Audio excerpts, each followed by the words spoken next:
for Return of the Dragon Emperor a couple of days late, and I really apologise for that.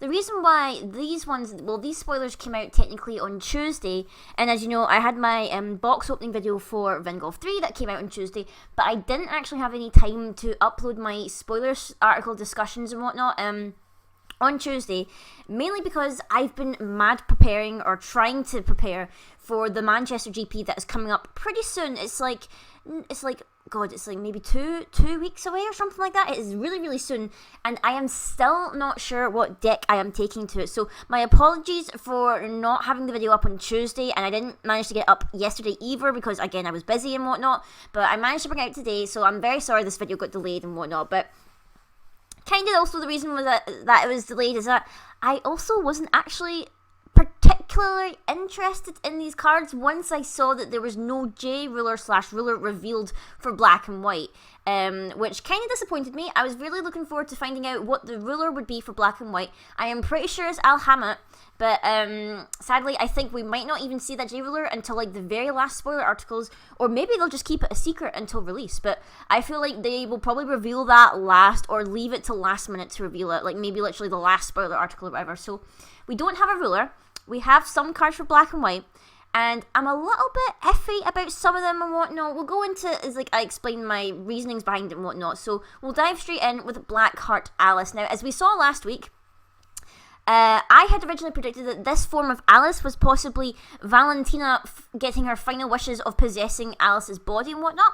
Turns out, Valentina is not possessing Alice at the moment, she's possessing Shion's body, so we don't really know what is going on with this Alice, because it seems to be that something else has corrupted her, because literally the name of the spoiler article is Alice Corrupted, and her name here is Blackheart Alice. Now she seems to be like in the in-between point, because in the bottom it says, in pure light or shadow there is order, in a swirl of both there is only chaos. So I feel like if this isn't Dark Alice's influence over Light Alice, then potentially it could be something else that is tampering with Alice or whatnot. So we won't know until, I guess, later on, whatever. But as a Resonator, she is a 4 cost, so she's 1 black, 1 light, and 2 void. She's 800 for attack and 1000 for defense. She is technically a Wanderer / Fairy Tale, so she'd splash into a Millium deck. She has Precision and Flying, which is like a really interesting combo to have for a 4-drop.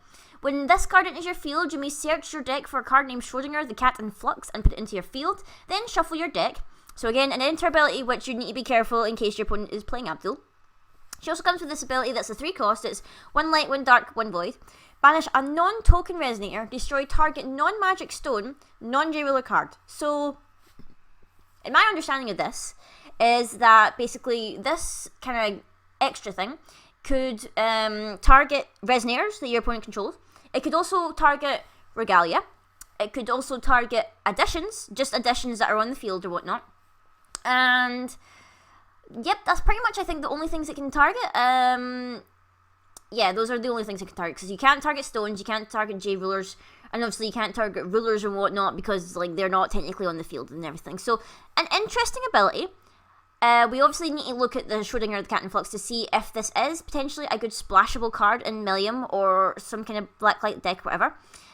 So let's go on to the next one, as there is a flashing symbol in the bottom, but we'll ignore that for now, and hopefully my computer won't decide to turn itself off while I'm doing this. Next up we have a chant, which is Schrodinger's Observation. It is a light, a dark, and an X cost, which is very interesting. You choose one. This card deals 400 damage multiplied by X to target Resonator. You gain that much life. Or this card deals 300 damage multiplied by X to target player. You gain that much life. So either way, you are gaining life, whatever one you pick. You're just like choosing which one you want to do. Do you want to destroy a Resonator? Or do you wish to deal some damage to your opponent? So if you've got, like, say, a lot of Will open, and you just want to take a pot shot at your opponent and get that much life back, then by all means, use this chant. I think it's a very nice chant. I mean, I don't know how many copies of it you'd want to run, because obviously you need to pay X. So, so say for instance you just paid 1. So basically you just played the black, the light, and you 1 void or whatever. So you would deal at least 400 and gain 400 life. Or you would deal 300 and gain 300 life. So depending on how gun-ho you want to go with it, I guess depends on how well or what use you would get out of this card. It seems to be a decent spell or whatnot. Next up we have the Resonator in question, Schrodinger, the Cat in Flux, with some very pretty artwork. It is a 2 cost with 1 dark, 1 light. It's only got 100 attack and only 600 defense. So, technically, this can be targeted by things like Unseen Pressure.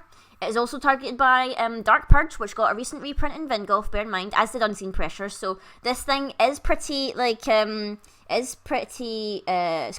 It can be very squishy.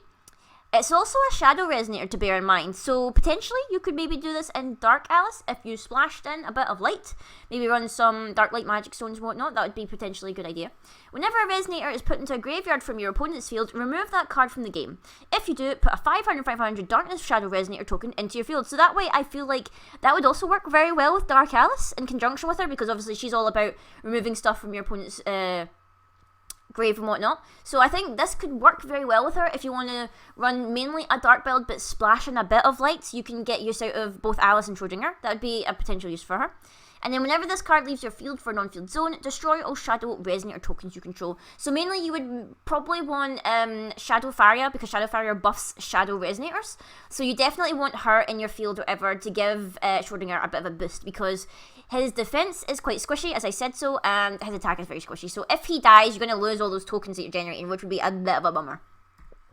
Next up, we have the Dark March Hare, which is kind of reminiscent, I believe, of the March Hare we saw in Grim Cluster, because he doesn't look anything like September Hare. So I'm guessing this is like the evil version and whatnot of the March Hare from the Grim Cluster and whatnot. He is a 3 cost, he's 1 dark, 1 light, 1 void, an 800 Fairy Tale, again splashable into the million.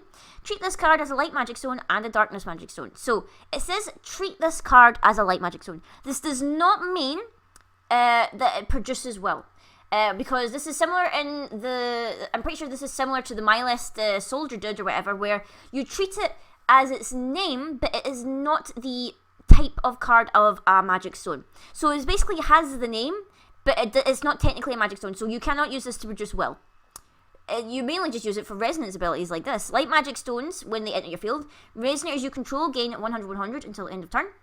When a darkness magic stone enters your field, resonator your opponent controls gain minus 100/100 until end of turn. Not really much of a deciding factor, to be honest. I feel like for a resonance ability, every time you call a stone, I mean, it's got its uses, I guess. If you're calling a jewel stone, you're counting for both, so at least you're buffing your stuff and you're like nerfing your opponent's stuff, but it's not really much of like a boost or a hinder, so I don't know how viable it would really be. I'm not too sure, in all honesty. And then next up we have the Thing of Nightmares, this creepy thing, which I do not like. It's giving me major vibes of, I don't know if any of you guys have ever seen Alice in Madness Returns. If you've ever seen that video game, basically all of the characters from Not From Wonderland are messed up, and like this thing reminds me a lot of the Dormouse, because the Dormouse in that game is a creepy thing. It is so creepy. If you've not seen it, look up Alice Madness Returns Dormouse. This thing is creepy. It is a 2 cost, it's 1 dark and 1 light, it is only 100 attack, 800 defense, again, vulnerable to unseen pressure, a fairy tale as well. It also comes with a resonant ability for light or dark magic stones. Whenever a light magic stone or darkness magic stone enters your field, this card may gain plus 700 attack, minus 700 defense until end of turn. Now, bear in mind, it says may, so you don't technically have to do this if you are playing this card. You don't have to take the resonance ability, because obviously you're basically swapping around the attack and defense. So in return for getting 800 attack, your thing only has 100 defense. So say your opponent is blocking it, your thing is very much going to die.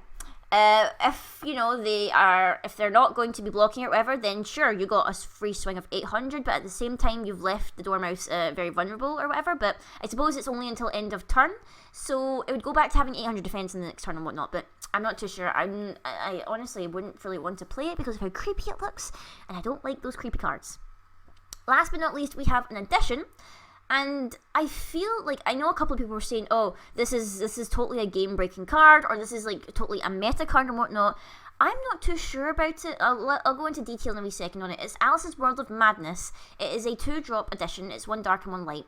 Resonators gain minus 200/200. Now, I'm assuming that yes, this ability stacks, but the problem I have with this is that this counts for all resonators. If it said your opponent's resonators gain minus 200/200, I would actually probably like this card, and I would find it quite nice maybe to run as a 1-of, maybe a 2-of potentially. But the problem I have with it is that it just says resonators, so which means it counts for your stuff as well.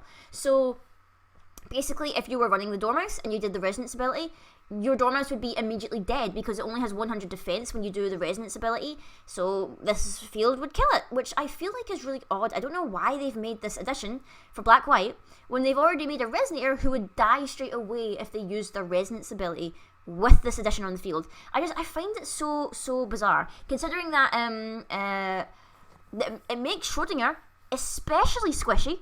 It would make him, he's a 600 defense, so he would be 400 defense, which, you know, would make him even more killable. It would also nerf your tokens that you're producing because your 500 500s are becoming 300 300s, which sucks. So I'm really not sure why they made this addition. I don't know if maybe this is meant to go in like a Dark Light build that runs no Resonators or something like that, but I have no idea. I'm not quite sure what the thinking is behind it. But anyway, guys, this is my thoughts on these spoilers. Sorry if it's not really as in-depth as I normally go, or I'm not really excited about these. It's just that I was looking forward to seeing the Dark Light cards at last and seeing what some of them do, or at least this batch of them. I'm not really too sure how I feel about them because we really don't know if they can help or hinder our J-Ruler for Black Light. I am just going to make an assumption and say it's Alhamit because obviously he's on the ruler playmat and whatnot, so I'm not too sure how to feel. But anyway, guys, tomorrow we will have our spoilers for Friday and whatnot, and hopefully I can get them out in a timely manner and everything. So until next time, guys, I will see you all later.